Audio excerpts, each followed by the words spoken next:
I am not asking for name, phone number, email. I think those 3 questions are garbage to me. I'm asking hyper qualifying questions. I'm asking how much budget do you have? I'm asking you to tell me why now. I'm asking you questions that if I were to hand this Facebook lead to a call center where we send a lot of leads to call center, the call center person, the agent has no reason not to call because it's a Facebook lead. If you're listening to this and you know you have call centers, you know that there are agents that are going to choose to call only Google leads first because they're inbound, they're in market, whereas Facebook is interruptive. So they push those Facebook leads to the back burner, but it's the same person. It's just where are you capturing their attention? Hello and welcome to the Perpetual Traffic Podcast, the show where we talk about how to grow and scale your brands and how we fangirl over Ryan Reynolds and his effective social media hijacking for all of his promotions. Yeah, we'll actually be getting into that in just a second here. I am Ralph Burns, founder of Tier 11. And I'm Lauren E. Petrillo, founder of Mongoose Media. And we're very glad you joined us today. Come hang out with us over in our Telegram group, perpetualtraffic.com. Telegram, easy for me to say. That's perpetualtraffic.com/Telegram. And you're definitely going to want to watch this on YouTube here today. This is a presentation that Lauren is doing today at M2. I don't even know what M2, M3, M4, M3. Why is it M3? Oh, it's because it's the 3 of them. Ryan, Richard, Roland, how self-serving. It's supposed to stand for Modern Marketing Masterminds, but it is the power of 3. It's all about it's 3 guys. Yeah, it's totally about Ryan and his ego, for sure. Actually, more Roland and his ego. Well, actually, all 3 of them. Now that I think about it, isn't it just men in general? For years and years, yeah, just men in general, just like have massive egos. So, yeah. So, anyways, but you're not just talking. You are a staff member. Like, what's your official title? Coach, mentor, coach, one with the prettiest mentor. Boots. Yeah, absolutely. You got that. Like, I know Ryan ain't wearing boots like you're wearing. He doesn't dress like you wear. He wears that blue jacket everywhere. Now it's just going like the casual shirt. But no, this is a high level mastermind. What's kind of cool about this is that we have access to people who we pay lots of money, like 5-figure sums. In your case, I think you're probably, because you're staff, you get a group discount. But anyway, like there's hundreds of thousands of dollars worth of membership that we're talking about here on a regular basis. And then if Qasim comes in, you can add like another, 5 figures to that. And you get a lot of that here on Perpetual Traffic for free.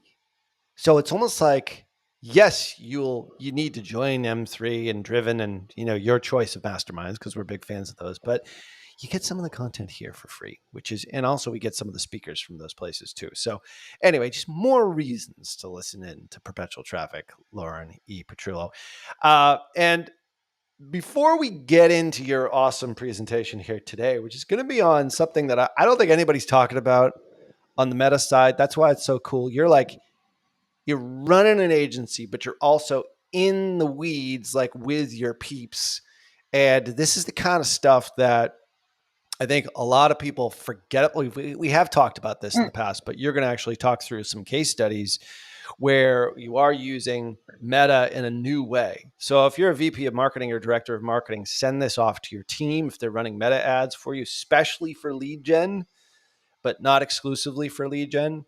But like there's very few, I find, super cool features of the Meta platform that once they release them and they finally refine them, and then you're actually using it for effectiveness in your marketing, like there's a handful of them really at the end of the day. And this one, I think, has just been evolving over time. So we're going to talk about that here today. But before we get into that, we want to make a shout out to anybody and anyone who knows Ryan Reynolds, because we want this freaking guy on the show. Like, I think he's one of the best marketers on the planet.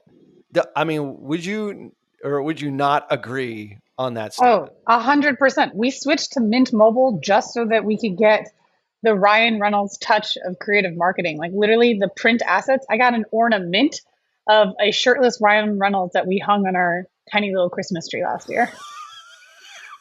is so awesome.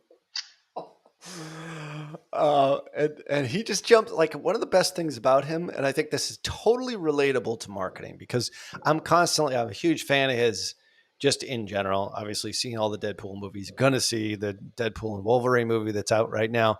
But he's just such a genius when it comes to news hacking. Yeah. And if you don't know what news hacking is, we'll leave a link to in the show notes to a book that you should read. It's not something that, particularly we've talked about a whole lot, but he does it better than just about anyone else. Not because he hacks the news, he hacks social trends and gets onto those social trends like so quickly, Yes. and then produces content around it, like in response to it. So let's talk about one of those examples here today, because this might get I don't know, like an X rating from iTunes podcasts or Apple Podcasts today. But who cares?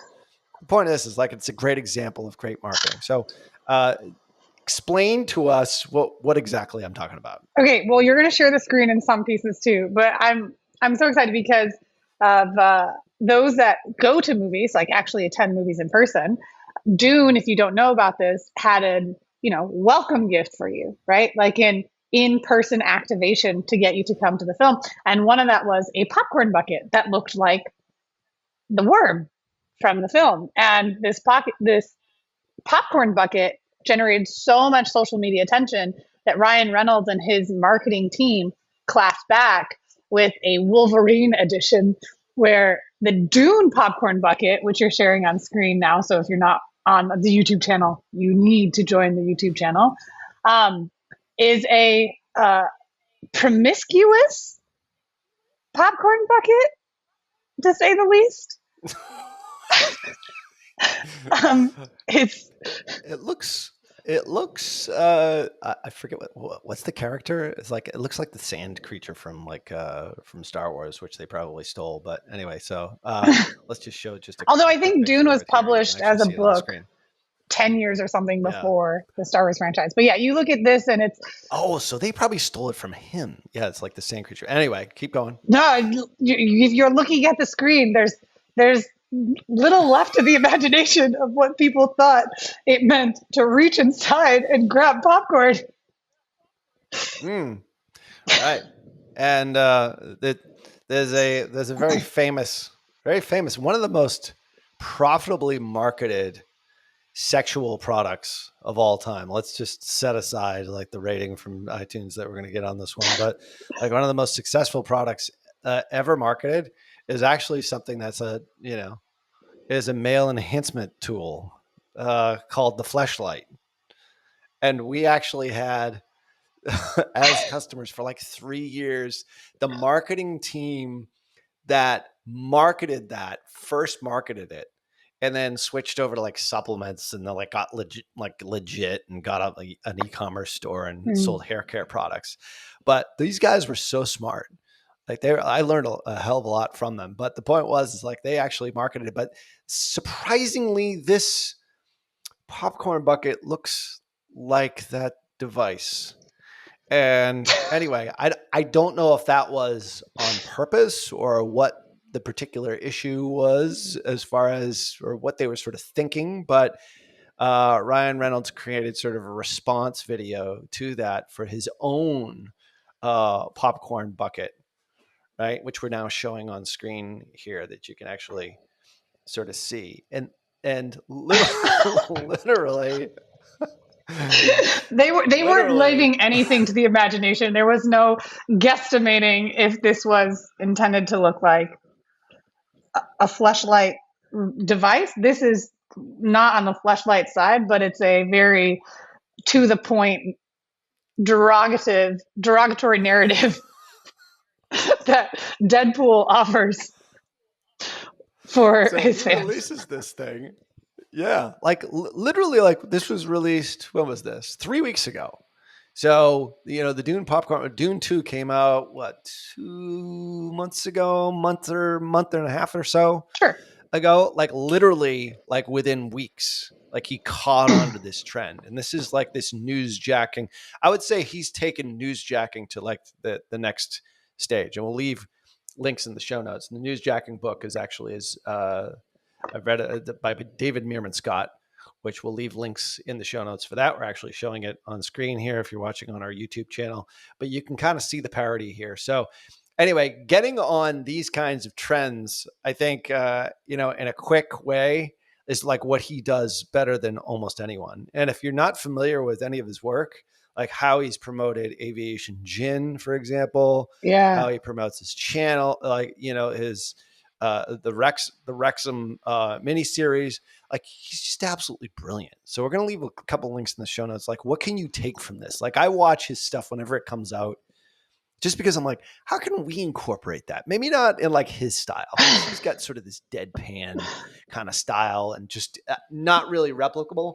But the point is like, it's so freaking good and it's so funny and so on point with the brand. And obviously he's now hugely successful. So With the current social media trend of like the hawk tooth girl, my assumption is that right. this is a really good example that I'm imagining he's meeting with his creative team and saying like, hey, Hawk to a Girl has taken off on social media. How do we incorporate her and leveraging that current viral news cycle into Deadpool? So I'm just, you're hearing it here. I'm assuming and hoping there is some great collaboration coming from that spit on that thing girl.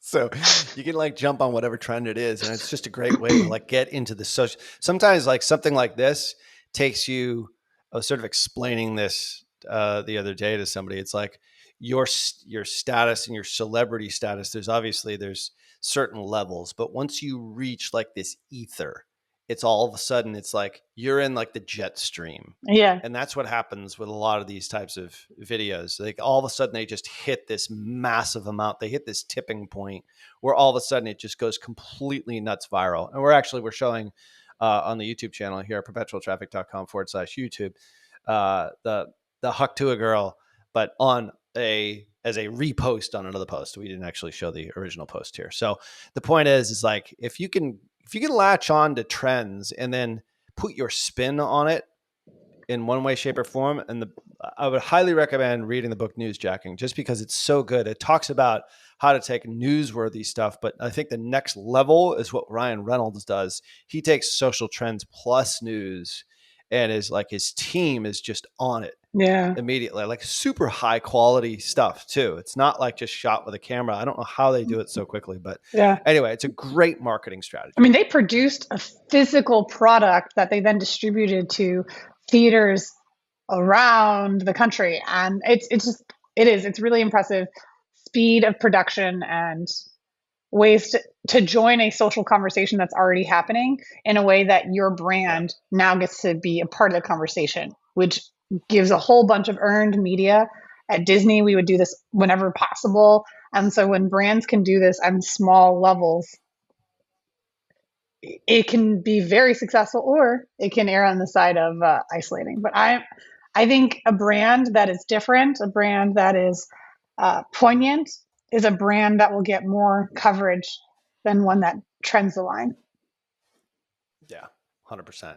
100%. So anyway, so there's be a little bit more like Ryan Reynolds in your marketing. Obviously, don't try and mimic who he is like, but just what we try to think about is, all right, how can you actually make, your videos more engaging? Because like we produce a ton of video content, but not necessarily like trying to be a stand-up comedian or be who he is, but just show more of your personality. And I think that's what the cool thing about him is like, it really is him. It seems like he's just very, very genuine. And, it's just Father's Day this past week. So of course, he comes out with like a tie-in to Father's Day. Like obviously they produced this weeks in advance. He talks about like all his kids and just sort of disparagingly to a certain degree. And then, the cocktail that he actually makes live on air in the video, we'll leave it the link in the show notes, is called the vasectomy. So, or the vasectomy 2. That's actually it, because like you did the vasectomy 1 last year, like right around, and I'm sure you see like this huge spike in Aviation Gin sales just right after that. Like the thing has tens of millions of views at this point. So Anyway, we love Ryan Reynolds here, and if you know him, reach out to him. We'll give you a big prize for him to get on Perpetual Traffic, because he should come on here just for shits and giggles. And plus, he's an awesome marketer. All right. Speaking of awesome marketing, though, you have a presentation that you're doing like live on stage and literally like an hour and a half. Yeah. And which is very cool. So like this does two things. First off, it forces you to make sure that you like all your slides you go through it. Because that's always something that you just never really know. You got a lot of gifts here today. So we'll sort of trial that out. But also you get to hear her presentation first on how to use this cool new feature. Well, it's not new. It's just been refined inside Meta. And why don't we just get right into it? And you talk as if you're on stage at M3, now that we figured out what M3 actually stands for. And I'll just, try and poke holes in this. See if there's any bull crap that you're trying to, pull the wool over our eyes here. Hey, poke holes all day long. But it's like, this is intended, by the way, intended as a workshop. So there's supposed to be interruption, because at one point you'll see in the slides, it's like, okay, cool. Now everyone stop what you're doing, open your laptops.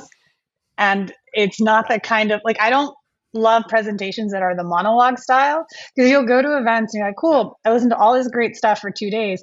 Now I'm mentally exhausted and I have to implement. And next thing you know, it's the following Tuesday. And you're like, well, put that on the never actually getting done to-do list. So that's the point of this workshop, which I'm really excited to talk about, is this, as you said, it's not new, but it's been constantly refined. And over the last 6 months, we have seen an incredible increase in quality and decrease in cost per lead and the acquisition towards the end goal. The too long, don't listen, don't watch version is, if you want to get higher quality leads, you have to provide higher quality data back into the algorithms that you're optimizing for.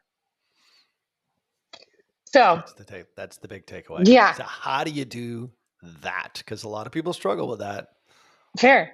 So there's we'll go into it specifically, but it's going to be all around the CRM pixel, which is within the Meta ecosystem. So this specifically is for Meta ads, where if you're running any type of Facebook ads, and it doesn't have to be exclusive to lead gen, we have tested it with e-commerce, where we're generating leads and marking them as purchasers, because there's a direct integration with Klaviyo as well within the Meta ecosystem. But if you are doing high ticket sales, if you are doing lead generation and you have a follow-up process, this is one of my favorite conversion objectives that allow you to stop compounding for more of what you don't want, which in the sense of here is a lot of people will run lead generation ads and find successes. Oh, I got a lead, name, phone number, and email. Cool. But not all leads are created equal. And if you look at leads and you provide the algorithms that a lead is a lead is a lead in a binary lead, not lead, like in Silicon Valley, like hot dog, not hot dog. If you provide only what is a lead, you don't have any qualification measurements into it. So then Meta's just going to keep finding more of what is, yes, a lead, which you'll actually then be compounding for worse rather than efficiency for better. Does that make sense? Makes sense. So, makes sense. Like it's garbage in, garbage out, but gold in, gold out. Yeah. Oh, that's I'm stealing that. Okay, I'm going to say that verbatim today, Ralph. I'm going to take notes. But if you're watching this on YouTube, just know there are so many of my favorite TV shows gifts that if you are not recognizing these, lie to me and tell me you also love Schitt's Creek. Because this entire presentation is based on it. So essentially, the last presentation I saw from you had the same amount of every other slide was Eugene Levy saying something funny, or it's his son, right? It's Dan Levy. Yes. Because I have not watched Schitt's Creek. It's on my. How dare you? Jen's watched it twice, and she's like, "You've got to watch this. You've got to watch this." And then I see a piece of it, and I don't get it because it's out of context, and I know that's not the way that you're supposed to do it. But the point is it's my. I feel like I have an obligation to this show to watch Schitt's Creek. Everyone I've ever talked to say it's the best show ever. So anyway, Well, if you're in the Telegram group, my outside. If you're in the Telegram group, you need to barrage Ralph with failure as a human being messages for neglecting such a great show. Yeah, my wife's like, when you're watching like documentaries, you should be watching Schitt's Creek. Why are you watching something that you actually learn something from? I'm like, I don't know. Well, you get a good point there. Fair. So anyways, be ready for it because there are a lot more coming. But this essentially is like how you get higher quality leads on Meta for people that are actually interested in what you have to sell, because otherwise you could potentially be getting bots, tire kickers, and not who we're actually optimizing for. So if you want better leads, then totally this is for you. Essentially, you have to optimize your campaigns for qualified leads and provide those measurable results, which give you more of what you actually want. So fast facts of, why this works and what you need to know before going into it. Obviously, the algorithm isn't a mythological, perfect ATM for your business. Like you can't just say, hey, Meta, here's $20,000. Please give me $80,000 back. And it uses AI. It is an algorithm that uses AI to guess what does success look like. And if you don't define what success looks like, it's going to keep guessing until it knows. So it's just, why wouldn't you close the learning phase earlier when you can? So just to take a step back here, like if you're running any sort of lead generation on Meta right now, which is a great sort of top of funnel way to engage, obviously grab the email address and the name, depending on like what, which service provider that you have. The point is that most folks do website conversion campaigns and then use the Facebook pixel. The website pixel. The website pixel in order for Meta to determine which people within your target audience to go target. Right. And so that unto itself, just putting your conversion event on your thank you page, obviously when it fires, when the page loads, however you actually want to do it. Like we have devs that now do this. We just like sort of place it in, Google Tag Manager. The point is that gives you, that's step one. That's sort of a given here. It's like, if you're not doing that, you should go back and like listen to like a couple hundred shows. The point is this is sort of the next level of this. It's my understanding from the presentation here. So it's not like, put your conversion pixel on the thank you page. Well, duh. Like if you're not doing that, you're just wasting your money anyway. You're probably using website conversion as your objective. You're talking about a completely different thing here. So I just want to set the level and sort of set the record straight. Is that accurate to say? Fair. The only thing I would say is that the intermediate between a conversion event using the website pixel, because this is a CRM pixel, there are 5 different types of pixels with Meta. It's not just one. So with the website pixel, if you have a thank you page, they became a lead, you're looking at the binary lead, not lead situation. I would say the next step is where you have a conditional question, a lead qualifying question that delivers 1 to 3 different outcomes. So if they fail that lead qualifying question, they go to a DQL page, a disqualified lead page with a custom conversion that sends back to Meta, I don't want these DQLs. I'm going to build a negative lookalike audience against it. But then if they are a potentially good lead, they go to the marketing qualified lead thank you page. Or if they're like obviously a great lead, they go to the sales qualified lead page. So I'd say that's like step 2. And then this is step 3 or 1.5 if you're going at it from an efficiency or a lazy standpoint. Just depends which way. Okay. But it's not taking the traffic to the page. Sure. My guess is most of the audience, if they're doing lead gen, is probably using the first one. For sure. My supposition. 98% of the people listening, I assume, are doing the lead, no lead, custom conversion or lead pixel. Or it's not a lead. Yeah. Absolutely. The only data that you're sending back to Meta is that, hey, this person filled out a form. Exactly. Not are they actually qualified for my business to buy my product in any way, shape, or form. Because Meta's assuming if they filled out the form, they're therefore qualified, because that's a traditional marketing qualified lead. Right. I opted in, therefore I'm Correct. marketing qualified. But we know that's not true. We are saying there is correct. There's sales qualified, there's marketing qualified, there's do not qualify. Yeah. Like in most cases, just sort of in a general sort of 3 buckets. And that's sort of step 2 is sort of sub-segmenting those folks out. We could probably do a whole show on that, but this is sort of your next level of this. So this is, all right, if you're super smart, you're probably doing level 2, right?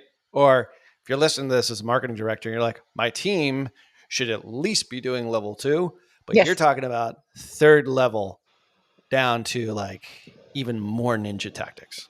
Yeah, because you can optimize actually against not whether they're a sales qualified or marketing qualified lead. You can actually optimize for where they are in your sales funnel.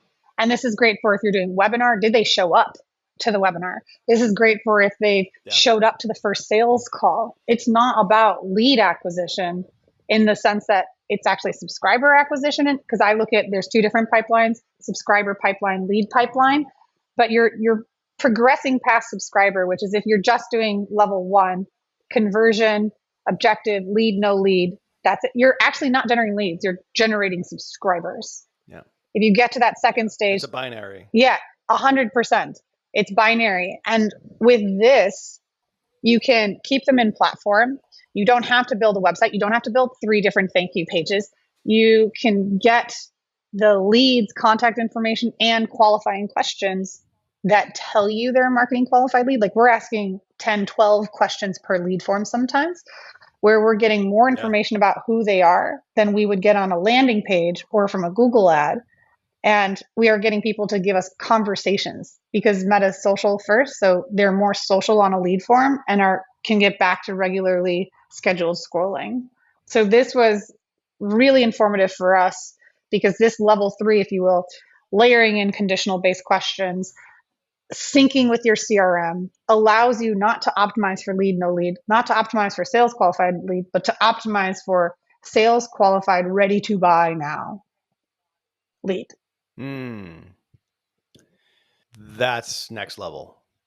So give me I know we want to get into like the nuts and bolts of this here, but just give me an idea as to what types of industries somebody's listening right now. They're like, well, I run an e-commerce store and I've always sort of thought like I should be doing lead gen, but I haven't, or I am full blown lead gen, or I'm selling digital products, or I'm selling info products, or I'm in a service-based business. We have a ton of customers that do that. Obviously use the same sort of forms that you're going to be talking about here. Like what types of businesses have you found this to work the best in? Any businesses that want to acquire customers and have a follow-up system to talk to someone. So that's a pretty broad audience. And so if you are listening, you're like, oh, this doesn't really apply to me. Well, it does apply to you. So, all right. 100%.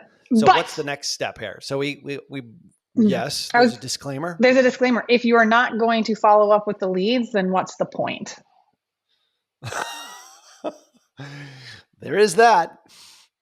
Oh, so you mean like they come in as a lead and if they don't buy immediately, that's my fault? Is that what you're saying? There's a marketing to sales handoff. Okay. There is an element to it, but you can follow up even with automations, with text, with emails, with pushed voicemail notes, with like Fibonacci sequence calls where you're doing outbound calls to the system. Look, there's just, my biggest thing is if you're not going to work the leads, then why are you working for them?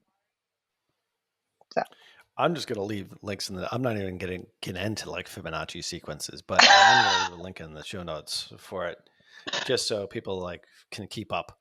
All right. So, step 2 is like, all right. So we understand the algorithm, taking a step back here. The better data you push back into the algorithm, be it Meta or Google, the smarter it becomes in finding your ideal audience who actually is the type of person who's going to buy your shit. Yes. Right? That's our premise for this. So we're digging deeper into and getting away from the binary, which basically means 1 or 2 choices. Like either they fill in the lead form or they don't, but you don't know anything more about them. That's what 98% of marketers do. We're going away from that. There's obviously a way to segment that, which is sort of level 2.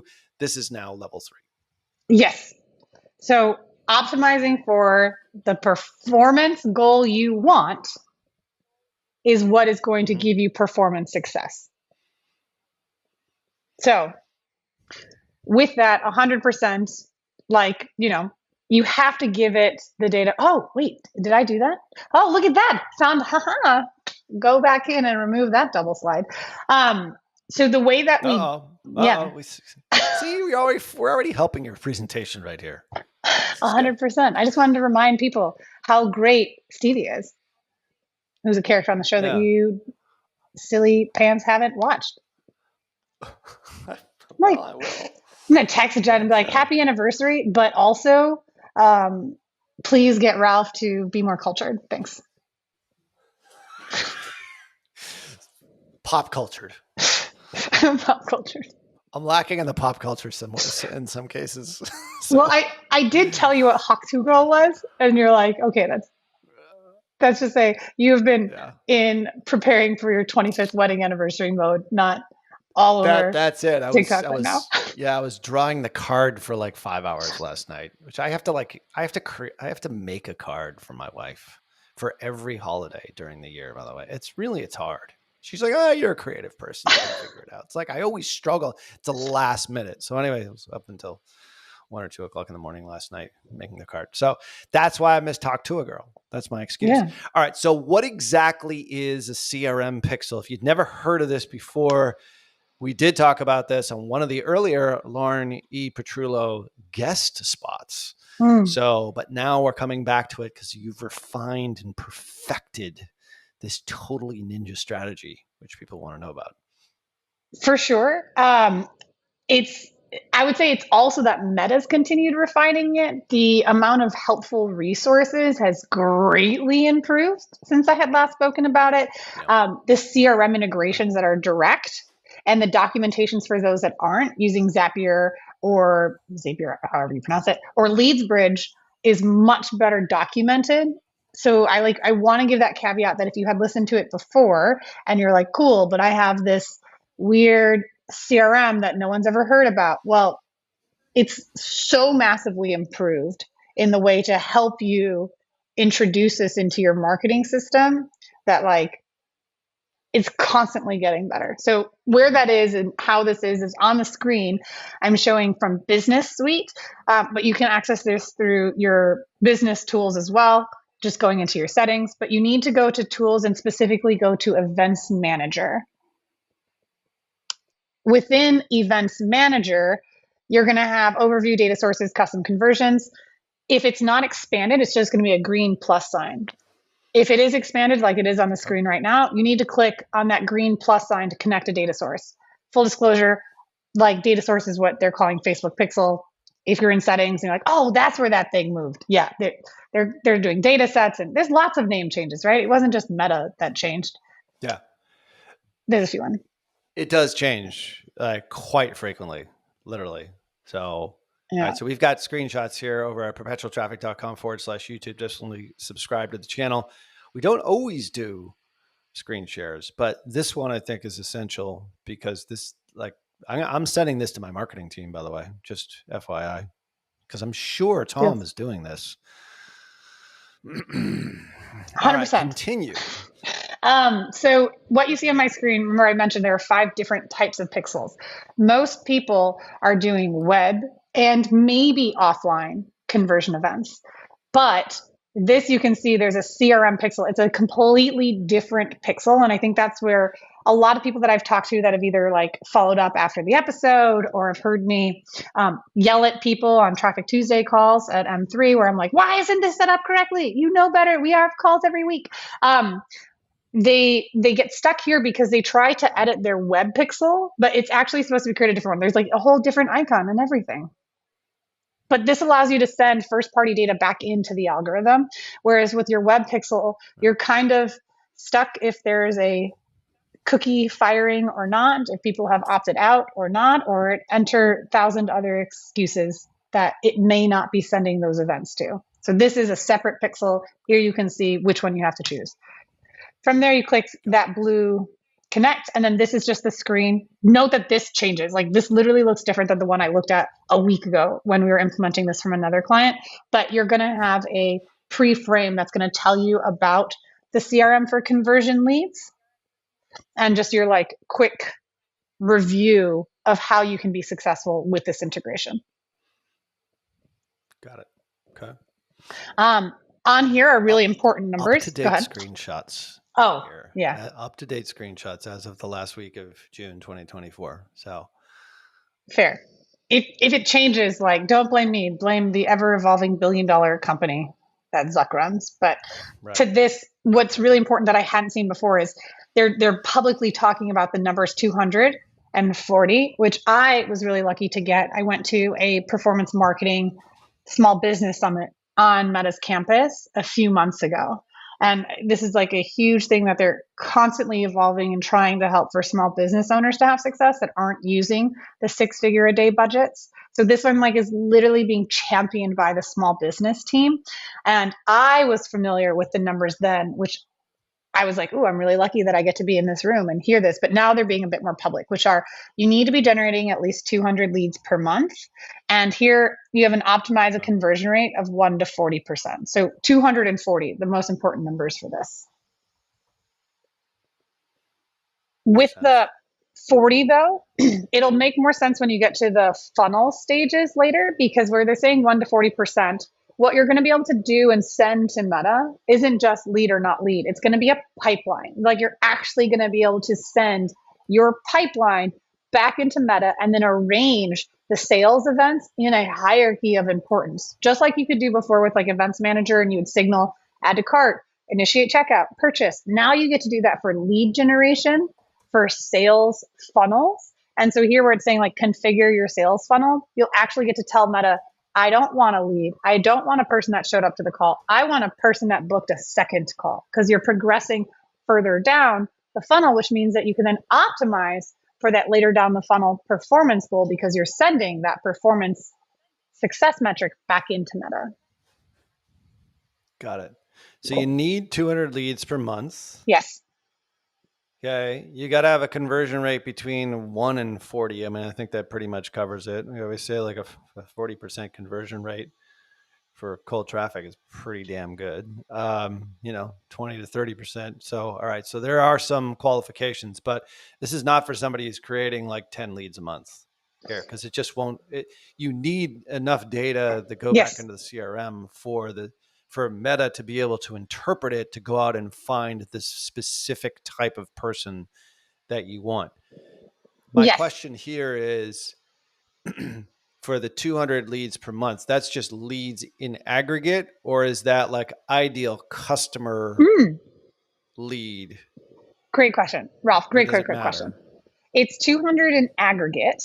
And then this 1 to 4% here is because you'll have different stages. And so you might have 60% of your leads go from lead, like new subscriber, to marketing qualified lead. And then from marketing qualified lead to sales qualified lead, you might have only 2, right? That's 1% of your 200. But when you have that, you get to then change. So the later progression is you get out of optimizing for the 200 that go just to start to the 60 to the later one. So it's 200 at aggregate. And then you'll get further precision refinement. And for us, we saw the change in CPMs and quality take effect about between 4 and 6 months after we had this data sinking back in, where we saw like significant differences. So it takes time because it's so many people. Right. Yeah, absolutely. I mean, this is the thing that, as marketers, we're not very patient individuals. But when you really think about, you are training an algorithm, you're training a machine, a machine learning mechanism to find the perfect customer for your business. This does not happen overnight. It's like a weekend. It's like, all right, where are my better quality leads? We're talking 4 to 6 months in some cases. Or have you seen it happen sooner than that? Or is it based upon the velocity of leads per month? Good point. Like obviously, the more, the better, the quicker. Yes. You get out of learning phase with budget, but I will caveat that I am not asking for name, phone number, email. I think those 3 questions are garbage to me. I am asking hyper qualifying questions. I'm asking, how much budget do you have? I'm asking you to tell me why now. I'm asking you questions that if I were to hand this Facebook lead to a call center where we send a lot of leads to call center, the call center person, the agent has no reason not to call because it's a Facebook lead. If you're listening to this and you know you have call centers, you know that there are agents that are going to choose to call only Google leads first because they're inbound, they're in market, whereas Facebook is interruptive. So they push those Facebook leads to the back burner, but it's the same person. It's just where are you capturing their attention? And so with this, I'm asking more questions in a Google form will likely ever be, well, no Google form, but the website will likely ever be able to ask because it requires so much extra dev work. So that velocity is very true. I caveat where I actually want to pay more for leads on Facebook than I want to pay. Like I want parity in cost per lead acquisition that I have on Google that I have with Facebook because Google may, well, contrary to John Moran's search impression, let me break the algorithm, not give conversion data. You still have the, I was like, whole other thing. Yeah, I listened to that last episode with him. But in that, a lot of people have the understanding and assumption that with search ads, you're limited by search impression. If someone's not looking for pink sparkly boots, you're not going to serve your ad in front of them because it's search intent. But on Facebook, you can use a whole host of different factors and get in front of them in a scalable way that where I would argue that that's why social media is so great, the scalability side. So again, to your point, yes, velocity and budget make a big difference. I have just tried really hard to get $200 leads. I haven't gotten there. I mean, I am asking so many personal questions, Ralph. Yeah. And I can't get close to that $200 mark for lead, which is, again, with parity of what it is by sending an inbound search lead acquisition. So, I mean, I'm having people send books back of telling me why they're in the situation they're in now and what solution they're looking for. So the person who's calling is like, oh, I know who you are as an avatar. I understand your problem. What's completely. Let me give you solutions versus doing a discovery call to understand what you want. We already did that in the form. Right. You've already done that. You've already pre-qualified them. So by the time they get to you, like you should not have to go through a BDR for this. If you do have a sales team, this goes to your closer, right? Yeah. Because they're so teed up. Caveat being, depends on if you're using the appointment request, because the appointment request function, like I asked verbatim, do you want to talk to the sales director? Would you like to talk to a sales manager? Would you like to talk to a design consultant? So that when they say yes and they enter the time they want to talk to that person, it goes straight to closer. Because while there's no API integration into a calendar function, Meta, if you're listening, you know this is my biggest request. It would be so much easier to not have a request for an appointment, but to just go direct to calendar. But that's okay. I understand. Lots of other priorities. But if we get Ryan Reynolds on the show before you do this API integration with calendars. All right. So there's some improvement there. Yeah. I can see like where, if you're following at home, like this is very deep in the funnel here. We're obviously taking a step back here. We're not sending them to the website. We are using instant forms in this case. We're only sort of halfway through the setup here. So, but what Lauren is saying is that if you do have a highly qualified lead that does come in, that is like ready, like they've already gone through the pre-qualification process, and you're going to show that here on screen. There isn't an integration to send them to a calendar that then can book them. Like literally that's the easiest sale that your salesperson probably should make because they're so pre-qualified. Yes. You know, you getting down to, in this particular case for this customer, under $200 per, lead at that level. Like you can't quite get, because they don't have the integration with a calendar at that point. It's, do you want to book a call? So anyway, we'll take you through that, but that's a little bit deeper on in the phone. The real question here is, things for you to think about as you do lead generation is, don't care about velocity and amount of leads, care mostly quality, or start shifting your focus towards qualified leads. Yes. Like like at the very least have sales qualified or marketing qualified, which comes in through your marketing, and then sales qualified. That means I maybe can actually sit down with them. Maybe I haven't done all the steps that you've done to pre-qualify at the end of the day, but at least you're on the right track. Yeah. The point is this is the next level of that. Yeah. And for the DQLs, like the disqualified leads, you can have one of your questions be a qualifier one. So if, say you work with only those in the real estate field and you ask, are you a broker? Are you an agent? Are you in the money lending? Insert any other real estate job. You can have a drop down of questions. And if they say none of the above that apply, you can actually close them out and not let them complete the lead form, which then sends immediate early data to Meta that this is a non-qualified person, so that they're not going to find more of those individuals because they didn't have the opportunity to finish it because they've already self-identified as not qualified. You don't want Meta to go out and find those people. Nope. You want them to find the right people. Yeah. All right. So we're reiterating this point because this is just something that we're all hardwired to get cheap leads. Like if you've been a marketer for any level of time or any period of time, you're just hardwired. Oh, better leads, lower cost CPL. per lead is great. Well, it depends. It all depends. Like in some cases, maybe. Okay, there are cases like that, but in most cases, no. Especially if you're selling high ticket or you're selling some kind of level of service. We do this all with our franchises. The point is like we go through this. Are we, this is sort of that next stage of intense qualification, but you should always be thinking about qualified and quality lead as opposed to just the raw data. And if you're an agency, chances are you're probably showing data back to your customers saying, hey, look at all these leads that I got. I got thousands of leads at, this tiny little price. Well, that's what we're talking about when we talk about like agencies mislead clients. Unfortunately, that is the case. So of course, everyone who's in our Perpetual traffic, Telegram group doesn't do any of that. But the point is that there's new metrics that we need to look at.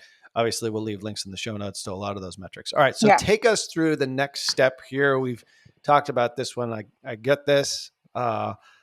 What's the next stage here? So here on the screen, when you go from out of this like precursor, what I'm showing right now is you create or choose a pixel. Like most people neglect this and they choose an existing pixel that's in their ecosystem. No, you literally have to create new pixel. That one piece, create new pixel, is where I see most people that start this fail because they're leveraging an old one. It's a separate pixel. Right. Think about that old pixel that you've been using. If you're going to do this strategy, think about that pixel that you've been using as having dirty data on it. And no amount of Windex is going to be able to clean that. Contrary to my big fat Greek wedding myth, but that's right. Like I had a big sip this morning. What do you That's right. The guy who walks around with a spray bottle the entire time. Like, what the hell is up with that? Every time I use Windex, I think of that movie, by the way. Do you? Like 20 bottles of that crap. Oh, yeah, all the time. It's totally a good reference. So anyway, so that old pixel, forget it. Like you're starting from scratch here, which is frightening to some people because you have to train the pixel, obviously, but it's a key element. Well, on that, like it's one thing that some 9-figure brands have been doing that some agency friends have turned me on to is they actually restart the pixel every year because your product has evolved, your inventory has evolved. And when you have so much data, you're kind of like slow moving battleship, right? Versus it changes. I know more, I can act faster. It almost makes me see like when you talk about like why was TikTok's algorithm so successful versus Instagram Reels? Because Instagram Reels algorithm had to adapt to 10 years of data of people consuming differently. Whereas TikTok launched their TikToks fresh. So they didn't have data baggage, consumption baggage. Recency, but also volume of data. Yeah. Like finding that balance between the two is a hard thing to do. But like you're saying, obviously recency is super important here. Yeah.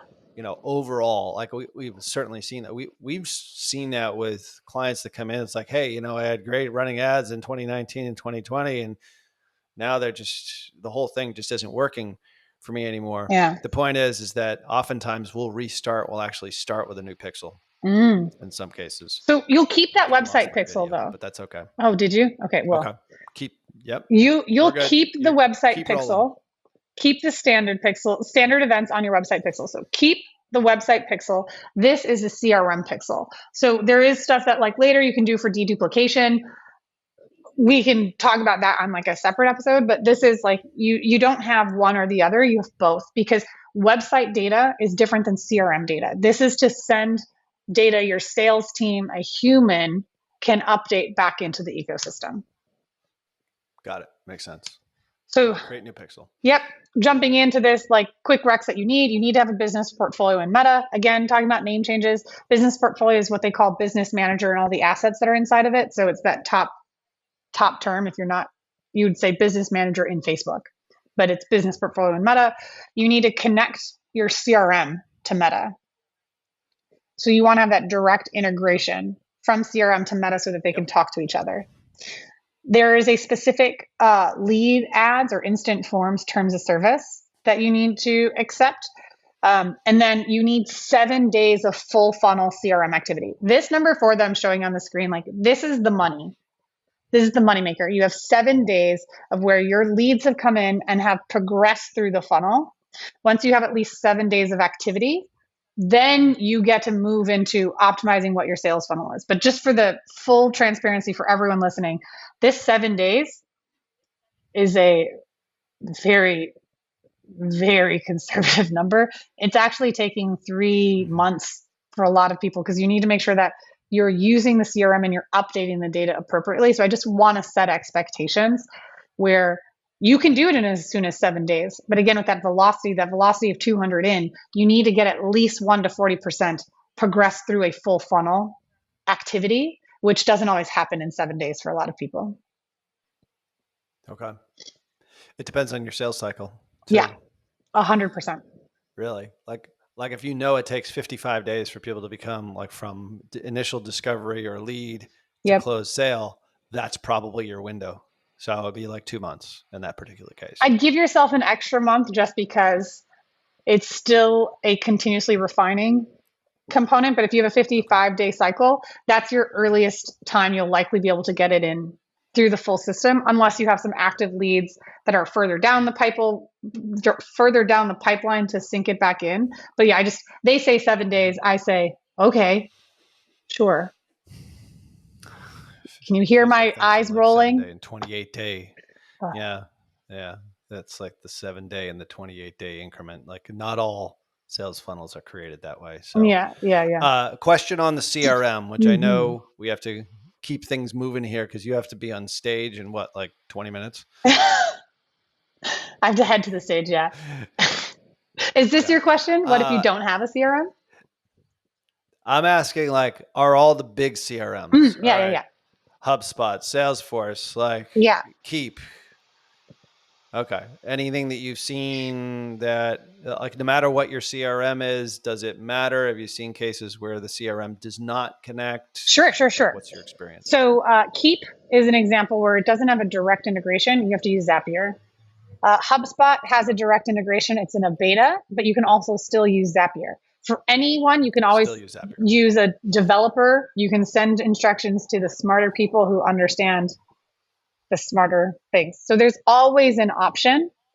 If yours is not one of the like 370, I think was the last time I saw the number of different CRMs that are connected to it. So when you get to the page of you have created your pixel, there's there's the settings and then there's a button that says start. You click on that and then you type in your CRM. If you are using high level, or if you don't know if you're using someone's white labeled high level, it's lead connector. Yep. So that's just, I think it's like one word. That's the only way because you won't find it by typing in high level. But HubSpot direct integration, Zoho CRM direct integration, Active Campaign uses Zapier or LeadsBridge. So all of those big CRMs that I'm talking about have, where that documentation has improved so much, they have so much better hand-holding, walk you through self-help guides to get the connectivity of the conversation going. So what your CRM finds is success. Remember, what is that performance goal? Back into Meta. Honestly, 6 to 8 months ago, those help docs were ways you needed to ask for more help because it wasn't as clear. So okay. Super. Like that just saved people a lot of time Yeah. right there. All those hacks. And by the way, Zapier, my buddy Kieran Flanagan is the CMO over there. Like they should sponsor this show. Like Zapier is one of our one of our favorite tools. Mm. Like it holds the internet together, really. Like at least from an internet marketing and digital marketing standpoint. So anyway, like even if there isn't a direct CRM integration, it's super easy to set up with Zapier. If you have, like even I can do it. Like if you have your tech guy do Yep. it or your tech gal do it, Yep. you can do it. All right. So what if you don't have a CRM? Oh, well, oh dear, save yourself, jump ship. I hope you're enjoying these gifts that I'm telling you if you're not watching this.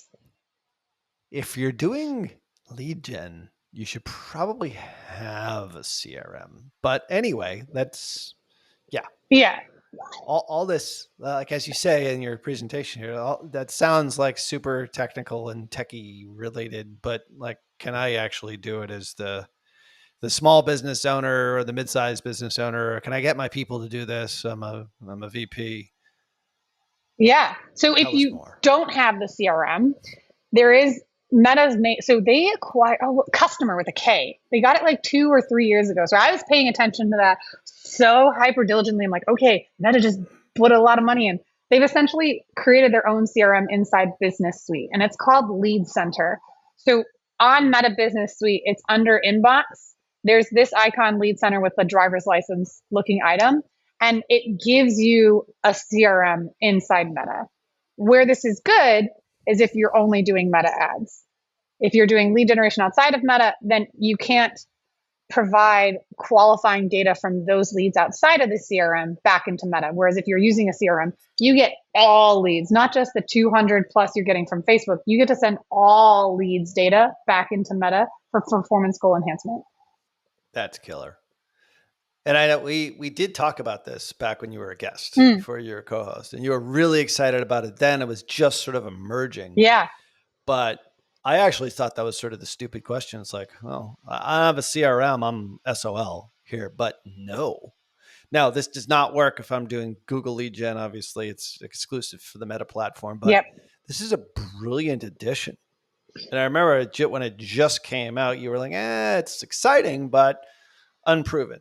Looks like, if you're not watching this on YouTube, you can actually see, and we'll blur out some of the stuff here, obviously. Oh, I blurred out everything you need to blur out. You already did it. I got you. Already did it. Said, oh my God, our video producers. I kept Monique there to show you, one, because I love Monique Morrison. She is life. But here you can see MM, like with this, it'll give you the initials of your contact. So Monique Morrison being MM.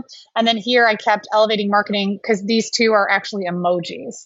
Because this pulls the name that's from Facebook or Instagram profile, you'll see like here's a Chinese character. Here you've got like a single initial because they don't have their last name on their profile. And then if they're using emojis first, that's why you'll see the questions. In case someone's hyper looking into this. But what's really great is so like here, like you have this, I know it basically looks like a spreadsheet. Some of you might just be using a Google spreadsheet, and that's totally fine. Like, I get it. But there's good news about making this better than just a spreadsheet, which is this specific date section. So here, I click on stage, and it gives you these options. Is that lead in progress, qualified, converted, lost, or not qualified? You get to tell Meta, are they working for you or not? Where if you do nothing else and you the lazy way, you don't create a lead generation landing page, you just do an instant form, you ask all the questions you want to ask, and then you have your leads live here in Lead Center, then you can use this as your CRM and update right here. Or even if you are using a CRM and you have sales team members that are like, I don't want to update, insert whatever excuse they give you, you can go in and have a VA just go ahead and update these. By updating it here, even if you do it once a week, you have someone that goes through all the leads, it's still better data. But what's great is if you're doing it direct into the CRM, you get that data synced every 15 minutes versus offline conversion data is whenever you can. Every 15 minutes. That's killer. Yeah. Especially at big spend. Here. Like there's more, You're building more and more and more of a case. If you're doing any level of lead gen, or if you're not doing any level of lead gen, you should actually consider adding this to your sales pipeline, no matter what, at Yeah. least figuring this out. So, or set a team member on, on a project in order to get this done. And once you set it up, if you're just using Lead Center, then you just have them update the lead qualification. But if you are doing this, and like, again, it's the laziest way, you will optimize your performance ads because you are optimizing the data you're giving the algorithm. So now that's like the point where in the workshop, I'm like, cool, everyone open up your laptops, like, let's do this. And people start syncing it. And I walk around the room and answer any specific questions to their CRM. Got it. Perfect. So yeah, there you go. So we're doing this workshop style. So if we were sitting in M3, we would now be opening our laptops, going through. We're still watching the Schitt's Creek, GIFs on screen, but you would be teaching how to do this. That's pretty good. Yeah. So that they walk away with it set up. Yeah. I guarantee you, the 3 R's are going to get some M3 memberships out of this podcast here. I just know it. Just because they actually do a really good job of the workshop style. So I've been to a couple of scalable events recently. I think Ryan has really incorporated this workshop style into his presentations, and now it's obvious he's carrying it over into M3 and having the speakers do it. Well, there goes my video again. My camera just doesn't like me today, which is okay. It likes you because you're the star of the show here today. But anyway, I think M3 and Dice have done a really good job of this, and that all of a sudden it goes from theory to actual practice. Yeah. And that's where the key is. Like, the rubber really meets the road here. So this is like a step by step to be able to do this. Like I said before, if this isn't, you're listening to this in order to help the business, or you're running the department, this is for someone on your staff to do. I mean, certainly do it yourself and then outsource it, which is what I usually like to do. But, if you're running a division, this is something that you're running lead gen and you're not doing this type of lead generation. It's like, this has got to be a part of your strategy. Yeah. There's no question about it, especially if you're selling a high ticket sale, or you're selling services, or you're selling, if you're an e-commerce platform and you're not doing any sort of lead gen. We see the ones that do lead gen plus sell their stuff is the best combination. Yeah. When we see like real breadth of being able to hit the target audience. Not everyone is ready to buy today. Sorry, everyone. What? Like, there's certain people that are in market. Yeah. Can't believe vast majority. That. Yeah. 90 some odd percent, 97% probably are going to say no to you. So maybe you should have an alternate way in which to bring them into your world and maybe capture some contact information at the same time. And using lead gen, obviously using the CRM pixel here is a great way to do that and really pre-qualify them all the way through to the entire funnel process. So any final words of wisdom or words of caution here as people are starting to implement this in their business? Don't get discouraged with the piece after you've connected the CRM. You'll be like 15% of the way. The time it takes for the CRM to get those funnel events, like, don't get discouraged. Keep checking back, like set an alarm once a week to just check back to see, because once those CRM trigger events are inside your meta events tool, then you just have to move them around and life is gold. You'll start optimizing your campaigns, not for a lead, but for whatever performance event you want in your funnel. So that's just my biggest is like word of caution is don't be discouraged. Once you set it up once, you only have to make this integration once. Like, it's not hyper complicated. If you end up creating multiple lead forms and say, like, we use high level, so the lead connector workflow, that really great instructions, there's a video and written notes. You'll just have to clone that workflow, because every time you have a new lead form, you just have a new source of import of data into the ecosystem. But you don't have to keep doing all that it takes for the CRM and Meta to talk to each other. You do that once, And then it's just inputting leads from Meta. That is the only thing you have to keep changing. Got it. Makes sense. Yeah. So there is potentially a little bit of manual work here, but either way, it's worth it because you're getting a higher qualified lead. 100%. If you're not doing it, like, why? Why are you paying more for worse? And then the compounding aspect of it, because you're telling the algorithm, hey, good job. It's like talking to a toddler. Like the algorithm literally is a toddler. And you're like, yay, you picked up a toy, but the room is trashed. And so you're like, wait, no. Don't pick up that knife. Don't pick up that blender. I don't have kids, so I'm not doing a very good job of signaling what are not the good toys to put away. Blender would be a tough ask. Knives, scissors, right. Yeah. Like smaller things. Fleshlights. Putting batteries in their mouth. Fleshlights. Yeah. Don't pick up the fleshlight, Junior. Yeah, absolutely. Yeah. Just leave those up in the bedroom. The point is or, get one of these, new, Dune buckets, popcorn. Deadpool. Yeah. Dune buckets are the new Deadpool one.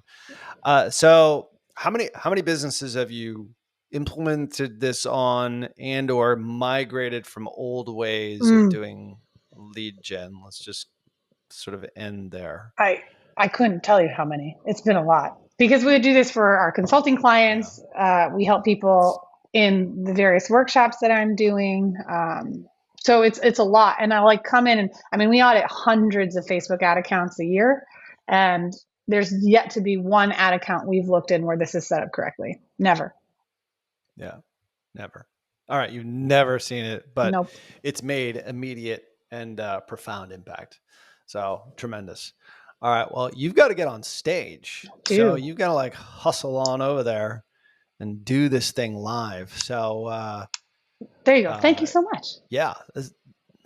This has been tremendous. And even the GIFs actually worked, even though my camera didn't work the entire time. But make sure that you do tune in to the YouTube channel to watch this, because this is we should probably have a checklist on how to do this, but because this is in such real time, I don't think we're going to be able to do that in such a short period of time. But the point is that this is something that if you are doing any sort of level of lead generation, this is a must watch, must listen to episode. So make sure that wherever you listen to podcasts, bring you more goodies like this one from Lauren and from guests that we have coming up. We've actually got a pretty interesting calendar coming up in the next month or two. Yeah. Super interesting guests. Make sure you subscribe and leave a rating wherever you listen to podcasts. Make sure you go back and listen to previous episodes. We've already talked about the YouTube channel. I'm not going to beat that one into the ground. Make sure that you check out all the resources. There's 12 or 13 resources for you to check out over at perpetualtraffic.com. And of course, join our Telegram channel. That's perpetualtraffic.com/Telegram. So on behalf of my awesome co-host, Lauren Petrullo. Ciao. Until next show, see ya.